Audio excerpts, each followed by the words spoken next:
Value podcast. This podcast is brought to you by Mastery Partners, where our mission is to equip business owners to maximize business value so they can transition their business on their terms. Our mission was born from the lessons we've learned from over 100 business transactions, which fuels our desire to share our experiences and wisdom so you can succeed. Now here's your host, CEO of Mastery Partners, Tom Bronson.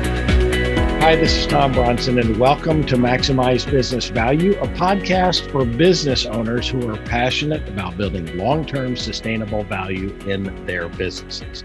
In this episode, I am so thrilled to welcome our guest, Mari Ryan, CEO and founder of Advancing Wellness, a business that helps other businesses support employee well-being so employees can be less stressed and more productive. I love that. I met Mari through Provisors, a professional networking group that you've heard me talk about on this podcast many times, and I'm excited to have her as our guest today to learn more about this incredibly relevant topic as people begin to return back to work. Welcome to Maximize Business Value, Mari. Tell us about Advancing Wellness. Well, thanks, Tom, for that warm welcome, and I'm delighted to be here. Well, at Advancing Wellness, our mission is to create thriving workplaces. And the way we do that is by helping organizations develop a strategic plan for the well-being of their workforce.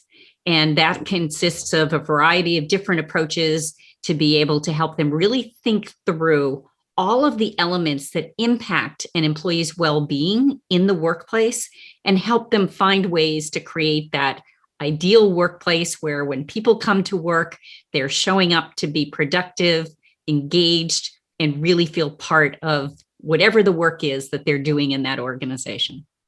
That's exciting. A strategic plan for creating a thriving workplace. I love that because most business owners think about strategic planning as, okay, what's going to happen in the next 3 to 5 years, that kind of thing. And they're always thinking about the business side of the business and not necessarily the people side of the business. So I love that. What inspired you to pursue that line of work? Well, it's kind of an interesting story. I spent my entire career in business. So I've done sales, marketing, operations management. I've worked in all kinds of industries, literally all over the US and even outside of the US. And in the early 2000s, I was working as a business consultant, and I was traveling 100% of the time for almost 2 years. I had 3,000-mile weeks and I had 6,000-mile weeks. I spent, 9 months in Texas. I spent 6 months in Seattle, in Redmond, working on a project at Microsoft.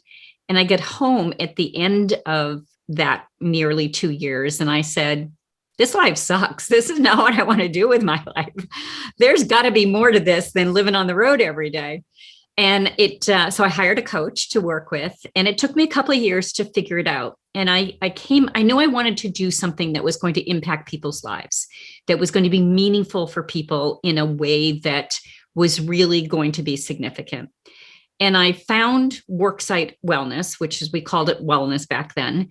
And I thought, well, I know work sites, so how hard could the wellness be to learn? And so I just knew from the moment I went through this first certification program that I attended that this would be the work that I would do for the rest of my career. And that was over 15 years ago. That's exciting. I have to tell you that for folks that have never lived on the road like that, I was a road warrior for many, many years. I think at one point I accumulated like 2 million frequent flyer miles, which sounds exciting, except the last thing you want to do after you get off of an airplane is use those miles to get back onto an airplane, right? Right. Yeah, exactly. I still got some of those miles. Yeah. I think I probably have about 1.6 million miles left. All the years that I've traveled. So wellness programs are not new in the workplace. So is wellness the same as well-being? And why should employers care about employee well-being? Well, I like that question because we hear about wellness a lot. And the reality is that when wellness has been in the workplace for, literally for decades, probably for as long as we've been in workplaces, somebody's had to care about the employees. And what we see is over the last few years, we've moved from this concept of wellness, which was really more thinking about the physical elements. How much I weigh, do I use tobacco? Am I getting enough sleep? Am I getting enough exercise? What do I eat? So the core physical elements, which really kind of comes from a medical model. And what we've recognized over the last few years is that we're more than just our physical health. My emotional well-being is an important element of my well-being.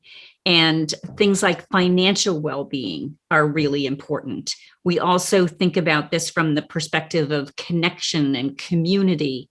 So there's many more elements that we bring into our models now that make it much more about the whole person and not just the physical aspects of the individual. But to your second question of why should employers care? Well, you and your business and this program are all about helping businesses create sustainable business results. And let me ask this question and think about this from the perspective of your clients.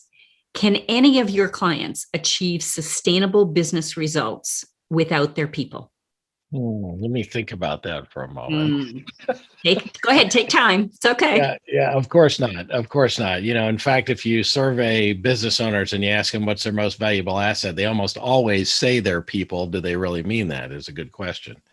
Well, that's the whole point. But we recognize that you can't achieve sustainable business results without your people. And so we really do have to look after the people.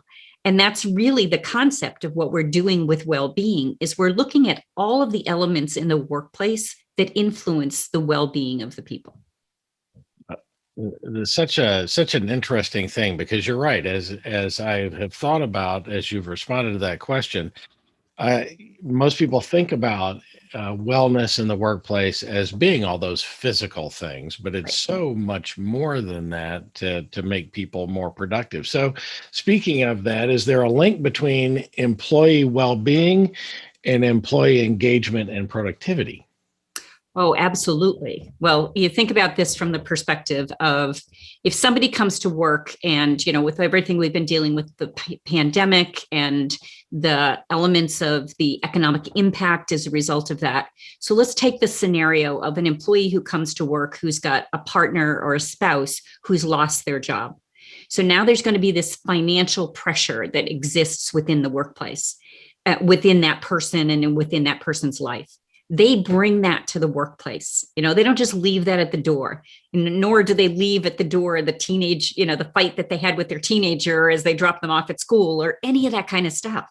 What happens is all of those elements are who we are as individuals. And so we have to be thinking about that from that perspective is we're whole people. We bring all of these things with us to work. And so we really need to be thinking about how do we support the whole individual so that they can be their best.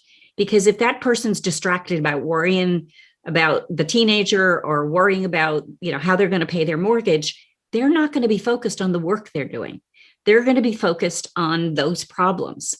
And so that directly impacts. And if you think about this, anybody who's had any physical ailments, they're not going to be able to focus on their work. And so it all leads to these elements of the productivity. But we can also think about this in the context of employee experience.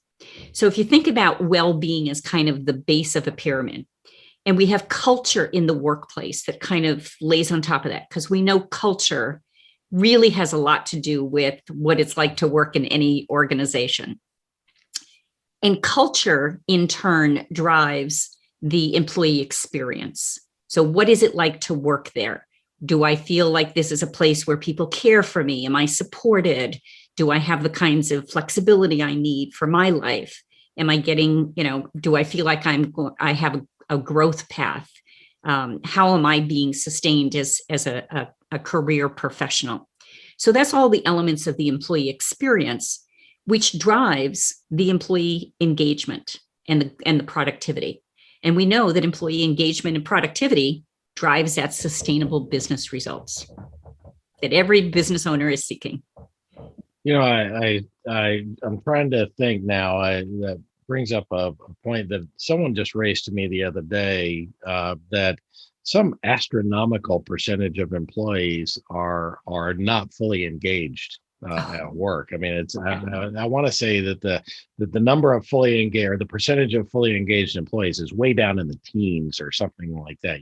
15 or 14 or something like that. Yes, it is a very low number. Yes.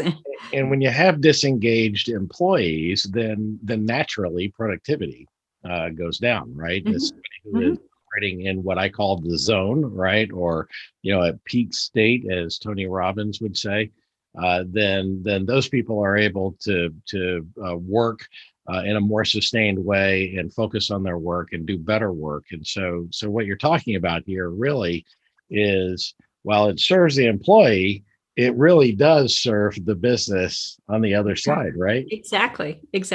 Right. Everybody benefits. Yes. Everybody benefits. So we're talking about kind of creating even a culture of being people-centric, right? So what is a people-centric organization? Well, a people-centric organization is really one where we put the people first. We often hear customers first. Well, if we don't put your employees first, if we don't care for the employees first, then, the employees are the ones that care for the customers, right? When an employee feels good, when they feel committed to the work of that organization, they're going to care for the customers. So in a people first organization, what we're doing is we're really looking after the people first. So putting their needs first. And, we've heard, all heard stories about, organizations that fired their customer because they mistreated employees. And unfortunately, those stories are too far and too few and far between. And, but it's really making employees feel cared for. It's making the commitment to their personal and professional development. It's providing well-being resources within the organization. It's developing the kinds of benefits that are going to support their employees for the kinds of lives they're choosing to live. So it really comes from a lot of different dimensions. I guess I was fortunate early in my career. One of my mentors happened to be my father. Said to me as I was kind of rising through the corporate ranks, he said, Tom, what is the most important thing you should be focused on? And I said, well, our customers and their needs. And he said, wrong. And I said, well, what do you mean? He said, if you focus on the needs of your people, if you focus exclusively as a leader, as a manager, as a business owner, on your people will take care of the customers, and you don't have to worry about the customers anymore. So I was very fortunate to have that advice very early in my career. So well, clearly he was a very smart man and a shrewd businessman. Yes, he was. Yeah, he got it. He got it. Exactly. And his people loved him. I mean, his people just loved him.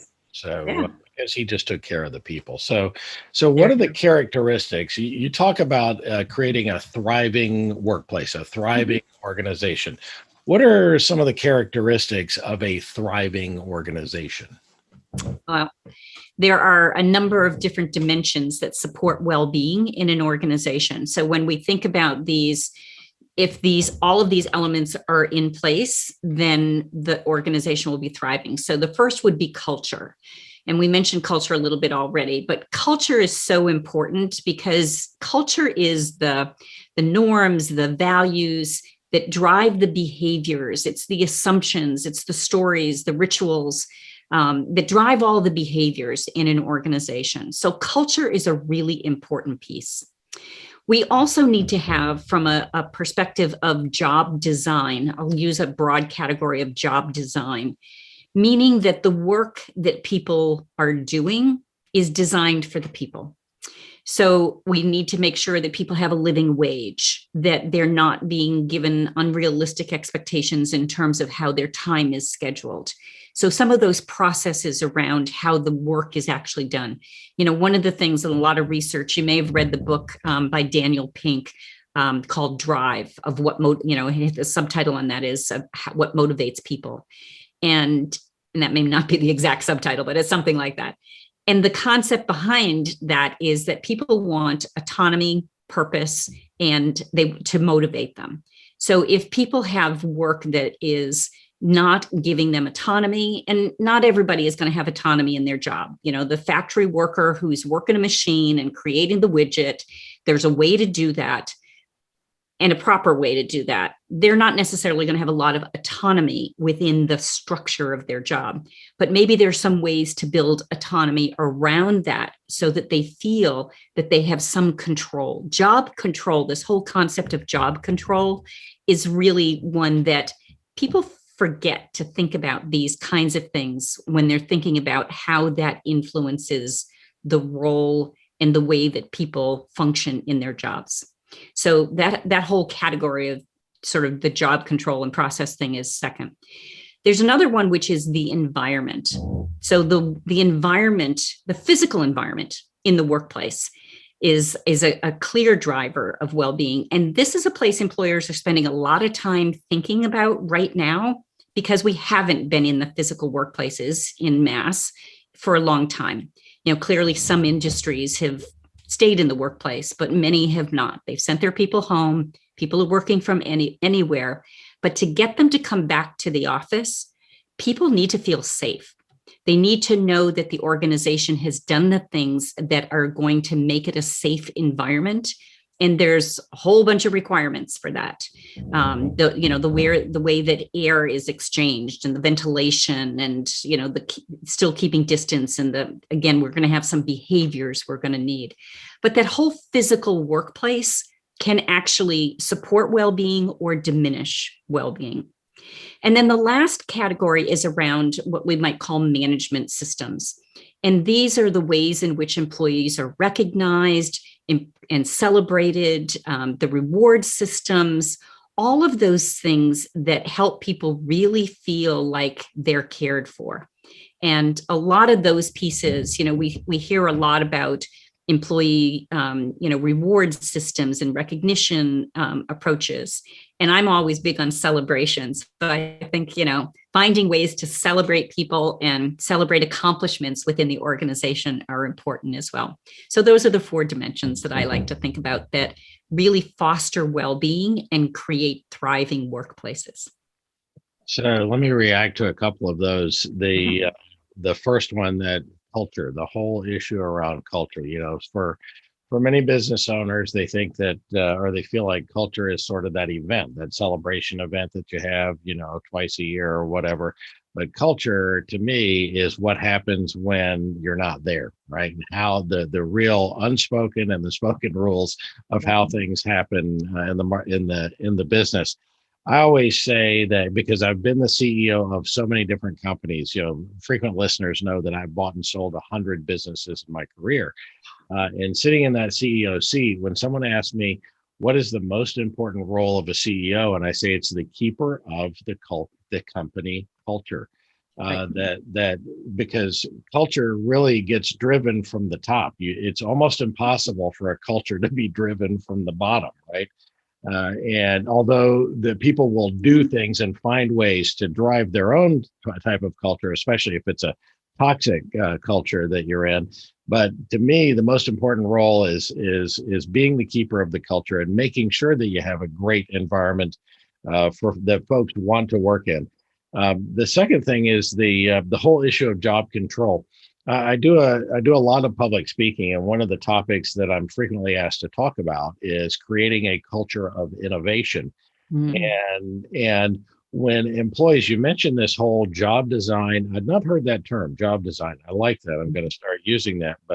But job control, even for the guy that is working that machine in a manufacturing plant who has to follow very strict rules, if they don't have any control over their job and their responsibilities and the way they do things, then that really stifles creativity. And even though creativity and innovation are 2 different things, you have to have creativity in order to innovate. Creativity is thinking up new things, and innovation is doing new things. But you have to have that creativity in order to drive innovation. And so I think about that in terms of this whole issue of job design, job control. If you give the employees no free reign over their job at all, then you just kill that creativity that could lead to better, faster ways to do things. What do you think about that? You nailed it. You absolutely nailed it. Yeah, it's so true, because nobody wants to feel like they're a robot doing just one thing after another forever and ever and ever and ever. Nobody wants that. They want to feel like they can contribute in a way that's bigger than the little piece of work that they might be doing that fits into the bigger picture. So absolutely, you nailed it there. Yes, that's exactly what I would. Yeah, totally I love agree. it. I love it. Yeah. Well, we're up on a break. We're talking with Mari Ryan. Let's take a quick break. We'll be back in 30 seconds. Like it or not, eventually you'll have to come to a point when it's time for your business to transition. Will you be ready? Will you be able to get the maximum value for your business? Brought to you by Mastery Partners, Mastery Class is a 12-month program designed specifically for business owners. We meet once a month as a group to work through our Transition Readiness Assessment. Expand your business toolbox through leadership presentations, and have live interaction with other business owners. This program determines vulnerabilities in your business that will affect business value and your ability to transition in the future. Whether that transition is in 2 or 15 years, what you do now has long-term effects on the future value of your business. We have the know-how you need to get the results you want in your business to maximize business value. To learn more and secure your spot in the program, visit mbvmasteryclass.com. That's mbvmasteryclass, mastery with a Y, mbvmasteryclass.com. We're back with Mari Ryan, CEO and founder of Advancing Wellness, and we're talking about creating a thriving work environment. So before the break, Mari, we focused on the characteristics of a thriving organization. And is there a relationship between a thriving organization and business results? Put another way, how does investing in a culture of focused on people translate to the bottom line? Well, what's nice about that, I love that question because, of course, everybody wants to know, is this a worthwhile investment?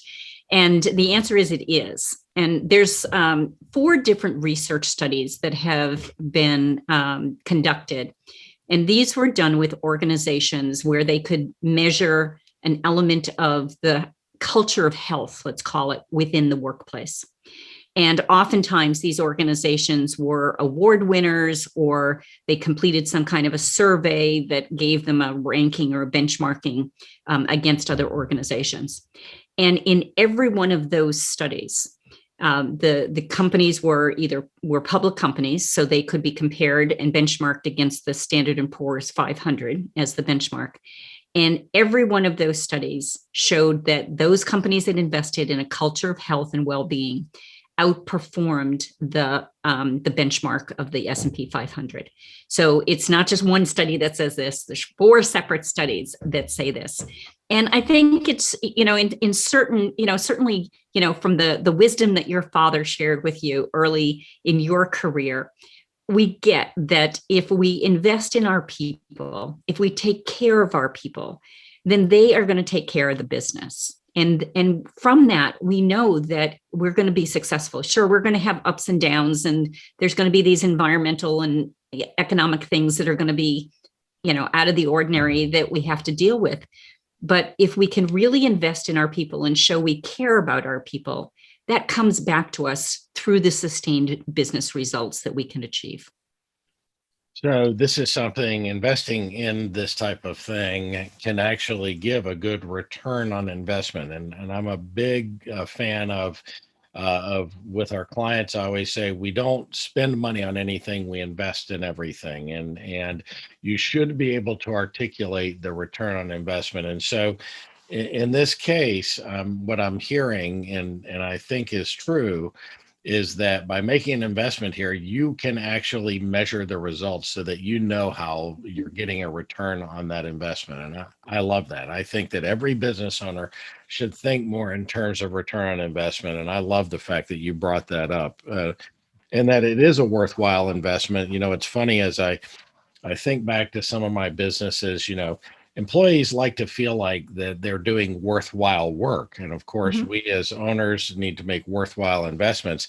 But one of the things that I used to tell folks, I had a business that served the restaurant industry, and I told them regularly, look, we're not curing cancer, we're not saving the whales, but we are doing worthwhile work. We are making the lives of our customers so much better and more productive, and therefore they can serve their customers. So the work we're doing is worthwhile.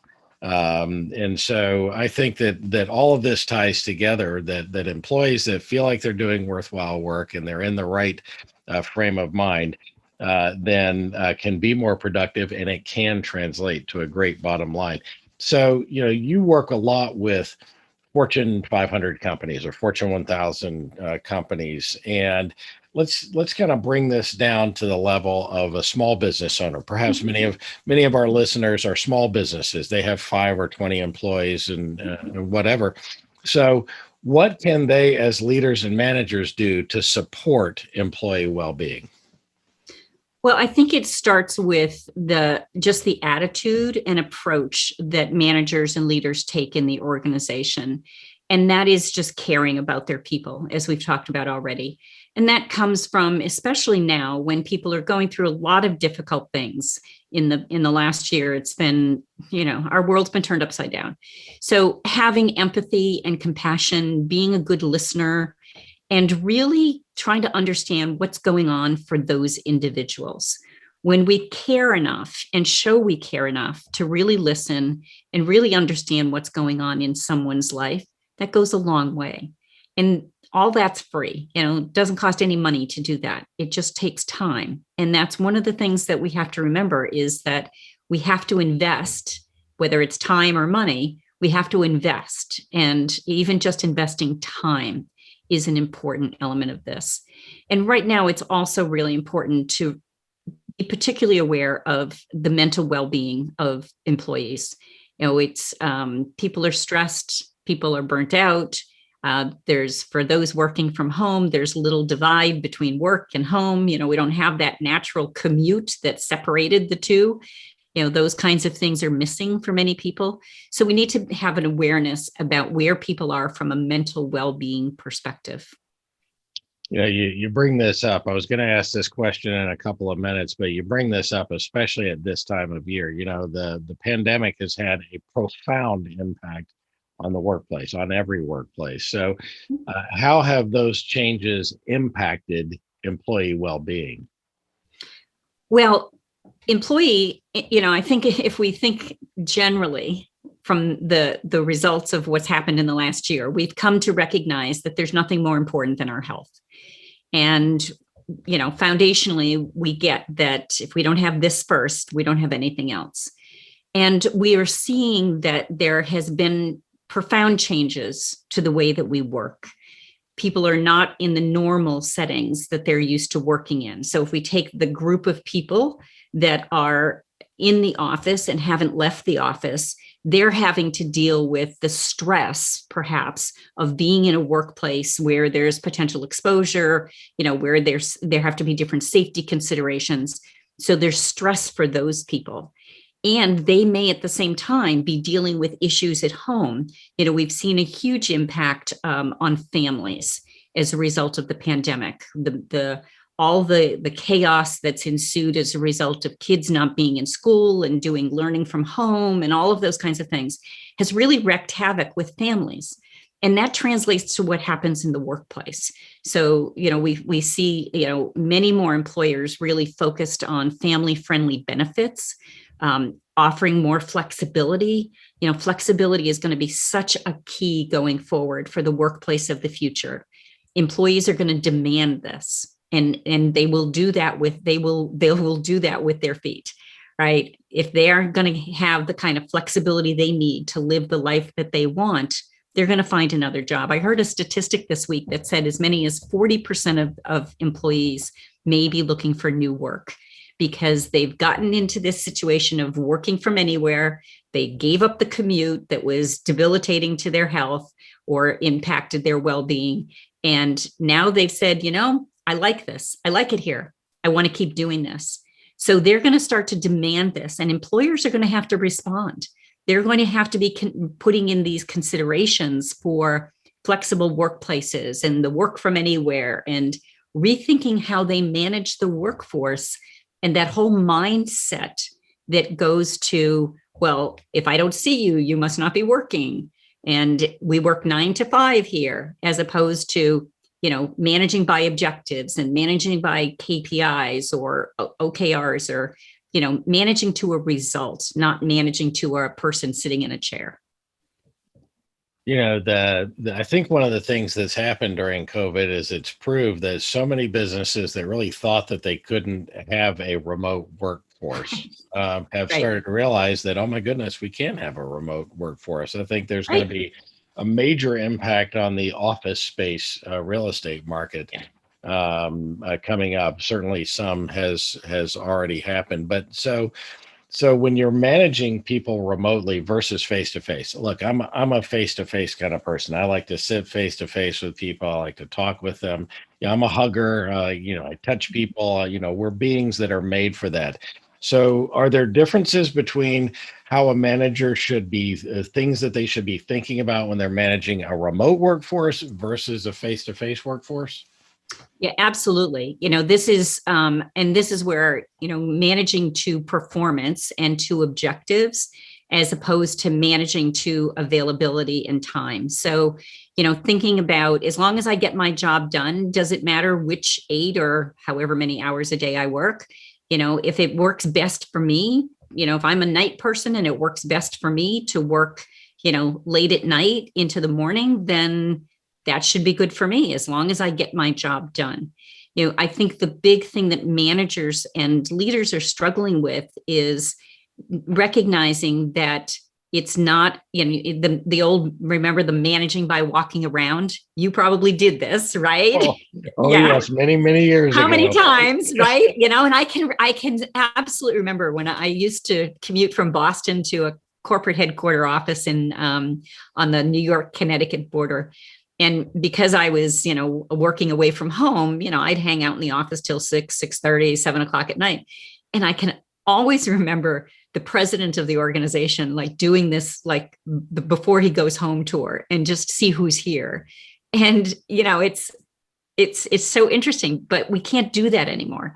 So this concept of managing by walking around, and are people in their seats, and are they online right now when I can get access to them?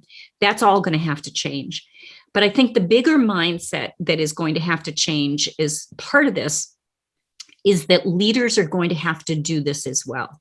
So if your workforce is working from home 2 or 3 days a week, you need to do that too. As a leader, you need to be doing the same thing, because and I know so many of us are fulfilled, you and I are both the same way, you're fulfilled by being around other people and seeing other people.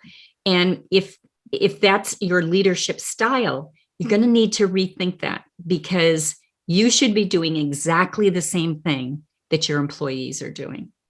And I think that's going to be hard for many leaders. I agree. I think that's very difficult. That's funny. The end of the day, what did you call it when the CEO would wander around, the walking tour? The walking tour, yeah. My light work schedule has sort of adjusted through the years. When our kids were young, I would sometimes work late. I'd stay at home so I could be with them in the morning, getting ready, taking them to school, that kinds of things. But then I would work late, and occasionally I'm known for working sometimes on the weekends. And when I worked for a big publicly traded company, I remember one night I'm in the executive suite. I was executive vice president of sales and marketing for a division of this publicly traded company. And it was a Sunday night. It was not long after our second daughter was born, and I'd been away from the office quite a bit. And it was like 8 o'clock, maybe 9 o'clock on a Sunday night. And I'm sitting there just immersed in my work. And suddenly I had an awareness that somebody else was standing in my door. And I looked up, it startled me. And it was the CEO of our parent company. he was standing there just watching me work, and he said, "It's nice to see someone else working hard." So it startled me, and so I guess I left an impression on him by doing that, and that's funny. The walking around tour. I don't think he ever did that because he was not at the office that often, but just so happened that he caught me there by accident. Look, in your award-winning book, The Thriving Hive: How People-Centric Workplaces Ignite Engagement and Fuel Results, you use a beehive metaphor. So tell us a bit about your thinking in creating this. When I knew I wanted to write a book, I knew I didn't want to write a traditional business book. And I've always enjoyed parables. So this is written in a parable format. And you think about this, right? We learn through stories. We learn, we so much of communication in who we are as people comes through stories. So I wanted to write a story. And I was trying to think of a metaphor for the workplace. And then one day, kind of serendipitously, I came across this idea of, how about a beehive? It's got workers, it's got sort of got some managers, it's a good structure to serve as the system, if you will, for the workplace. And the way I created the story is there are two hives. So one is called the Dive Hive, and one is called the Alive Hive. Now, where might you want to work, Tom? Well, it depends on what time of day it is, but I'm thinking that I want to be at the Alive Hive. You got it. You got it. That's I love that metaphor. In fact, it's interesting. I just spoke at a live event last week. There's a brand new one of these companies that have been popping up. These I'm trying to think of the name of it, where you can just basically rent some space, but you've got common areas where folks can be together. And there's a new one here in Dallas, so it's really for small businesses. They can just rent some space, and they've got access to conference room and coffee. I forget what the name of that. Co-working spaces. Co-working, that's the one. That's co-working spaces. But there's a brand new one here in Dallas called the Beehive. And so I'm going to have to make certain that they get copies of your book to lay around to talk about that, because it's based on a very similar concept to that. So here we go. We can make sure that they've got a copy of the Thriving Hive. Excellent. So in your book, you describe different types of work culture. How does work culture impact employee well-being? Well, I think, we talked about this a little bit earlier, and, the way that, if you use the metaphor of the Dive Hive and the Alive Hive. So in the Dive Hive, it's top-down management, command and control, what we might call the old style management kind of approach. And employees don't have ownership of their work. They're just told what to do. They're managing to the numbers. They're managing to profit. And it's all about the numbers and the profit. And many organizations still exist like that. But the contrast of that is in the Alive Hive, where leaders are very visible, where employees, from the first day that they join the team, that they're connected to the purpose of the organization, which in this hive is for the bees to pollinate the plants, so that there can be so that pollination will result in fruits and vegetables and healthy food being available to all of the people in the surrounding area. So it's a purpose that is bigger than, the producing honey. Producing honey is not the goal.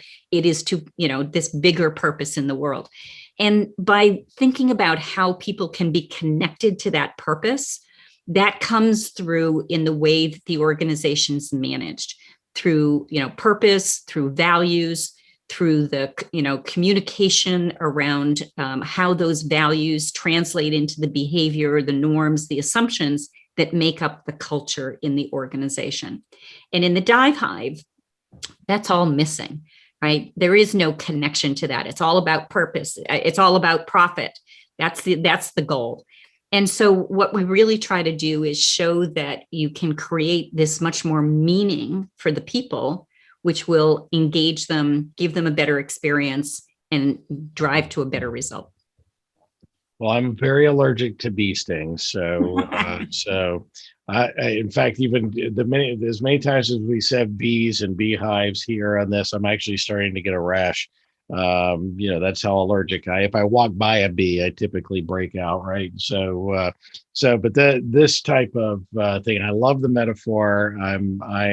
Normally I would have read the book before this, but I'm excited about reading the book now, and I can't wait. I love books that are done in metaphor style like that. It sounds like the kind of environment, the Alive Hive is the kind of environment that business owners really want to create. Exactly. I've got one last business question for you, and that is, this podcast is all about maximizing business value. Mm-hmm. So, Mari, what's the one most important thing you would recommend to business owners to build long-term sustainable value in their business? It's about people first, because we recognize that you can't achieve your business results. You can't achieve sustainable business results without your people. So put your people first and take care of them and let them know that they're cared for. I love that. I think that is wise advice and something that everybody can follow. But of course, we've reached the point in the podcast that all of our listeners wait for. It's the last golden question, the bonus question that I ask at the end. So, Mari, what personality trait has gotten you into the most trouble over the years? The most trouble? Oh, boy. This is not a question, by the way, that you want to ask your family, because mine gives me a list. I just there you go. Yeah. Yeah. Where do you want me to start? Right. Yeah. I would say probably my perseverance, because I'm passionate about things. And once I get passionate about something, I will, be like a dog on a bone with it and not let go of it. So if anything, that's probably gotten me in trouble of, instead of stepping back and, maybe being a little more rational about things. So I think that the passion and perseverance is probably the things that got me in trouble most. Yeah, that's one that's gotten me in trouble so many times. So how can our viewers and listeners get in touch with you? Well, they can find us on our website at Advancing Wellness, which is advwellness.com. Or you can connect with me on LinkedIn. Awesome. ADV. You told me an acronym for that. What is that? Like a daily vitamin. A daily vitamin. I love that. So thank you, Mari, for being our guest. You've been just a wonderful guest for us today. Thanks so much, Tom. Delighted to spend time with you. You can find Mari Ryan at her website, ADV Wellness, like Advancing Wellness, advwellness.com, or on LinkedIn. Of course, you can always reach out to me, and I will be happy to make a warm introduction. This is the Maximize Business Value podcast, where we give practical advice to business owners on how to build long-term sustainable value in your business. Be sure to tune in each week and follow us wherever you found this podcast, and be sure to comment. We love your comments, and we respond to all of them. So until next time, I'm Tom Bronson, reminding you to build a people-centric organization. If you can have it can have a profound impact on your business while you maximize business value. Thank you for tuning into the Maximize Business Value podcast with Tom Bronson. This podcast is brought to you by Mastery Partners, where our mission is to equip business owners to maximize business value so they can transition on their terms. Learn more on how to build long-term sustainable business value and get free value-building tools by visiting our website, www.masterypartners.com. That's master with a Y, masterypartners.com. Check it out.